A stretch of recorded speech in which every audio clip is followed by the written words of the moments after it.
Many shouts could be heard from vendors and showcases at the Gotham World Fair. Tourists and fairgoers who came from far and wide were more than happy to answer these attempts at selling a service or invention. Over many of these shouts, one could be heard. Come one, come all, and see the electrical spectacle of brilliant inventor Maximilian Zeus. Many entered the structure, built to represent ancient Greek architecture, being advertised by a man dressed as Hermes, the messenger of the gods. Upon entering, a curtained stage stood before their eyes as they took a seat on wooden benches. After waiting a matter of minutes, long enough for the structure to fill, the curtains finally drew back. They revealed a middle-aged man with striking features. This man proclaimed himself to be Maximilian Zeus, a brilliant inventor and innovator. He claimed to be able to harness the one true power of the gods, electricity. Citing his experience with the works of Nikola Tesla and Thomas Edison, Zeus revealed his latest invention. Pulling back a sheet, he revealed a device resembling a Tesla coil. He claimed that he had started with Tesla's design and modified it to make it even better. Donning a rubber gauntlet, Zeus activated the coil and held a conductor rod near it. He told the captivated speculators that he would now wield the power of the gods in a display. His assistant brought out a metal target and stepped out of the way. Zeus claimed he would now direct the electricity to the target. As he moved to do so, something happened that Zeus had not predicted.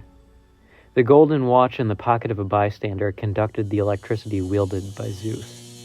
With a sharp zap and the smell of singed flesh, the speculators ran from the structure, screaming.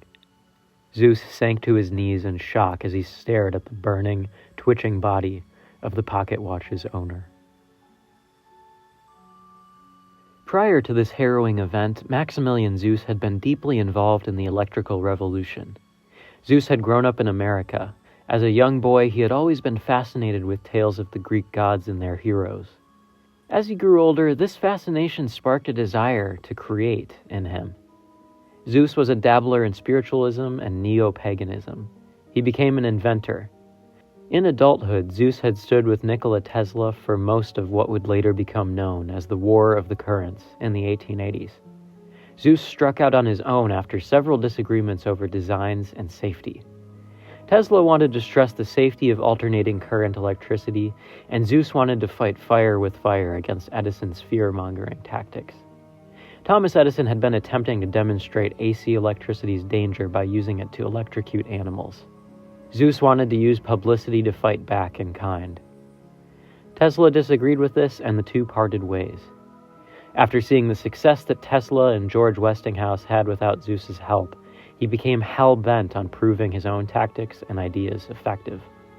After years and years of his own hard work and funds, he created the showcase he unveiled years later at the Gotham World Fair. With the death of one of the spectators, his dreams of rivaling Tesla and Edison crumbled before his very eyes. After numerous bouts of police questioning, they determined it had been an accident. He was given a very severe warning by the police and by the city council. His license to operate at the fair was revoked, and he was banned from the fairgrounds. With this, something within Maximilian Zeus broke. He found himself riddled with guilt, sorrow, anger, and despair. In desperation, he turned to the one thing he knew: electricity. Rigging a chair with electrical trappings, Zeus attempted to build the very thing he had seen Edison encourage in the inventor's smear campaign against AC current. Zeus built an electric chair.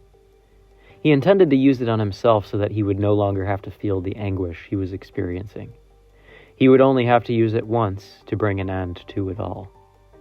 As he sat in the chair and activated the electric current, he immediately regretted it. As the electricity surged through his body, he spasmed uncontrollably. Suddenly, his device shorted out and the electric current stopped. Zeus scrambled out of the chair to the floor. As he regained his faculties, he stared at the chair. He realized that his thoughts had calmed, that his resolve had focused.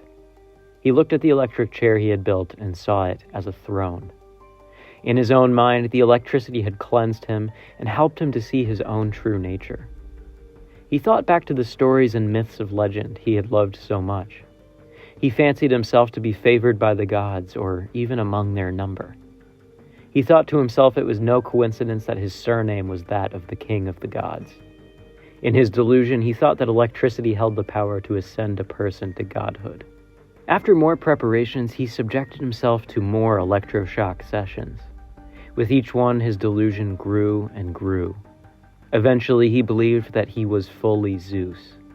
But when he looked around his laboratory, he was alone. He felt a burning desire, one to bring the rest of his pantheon to this twisted reality he envisioned. When police received a call to a warehouse owned by Maximilian Zeus, they rushed to the location. The caller was a dock worker using the company line, recently installed, who claimed he had stumbled upon something remarkably terrifying. The scene that the police entered was nothing short of horrific. In a style much like the painting Minerva and the Triumph of Jupiter by René-Antoine Huas, a grisly scene lay before them. Maximilian Zeus, clad in a toga, sat drinking wine atop a structure he had built. Surrounding him were the corpses of multiple victims, all bearing severe burns and electrocution marks on their skin. He had lured these victims off the streets with promises of paid work. Zeus seemed unaware of the morbidity of his surroundings. He was fully lost in some sort of twisted revelry.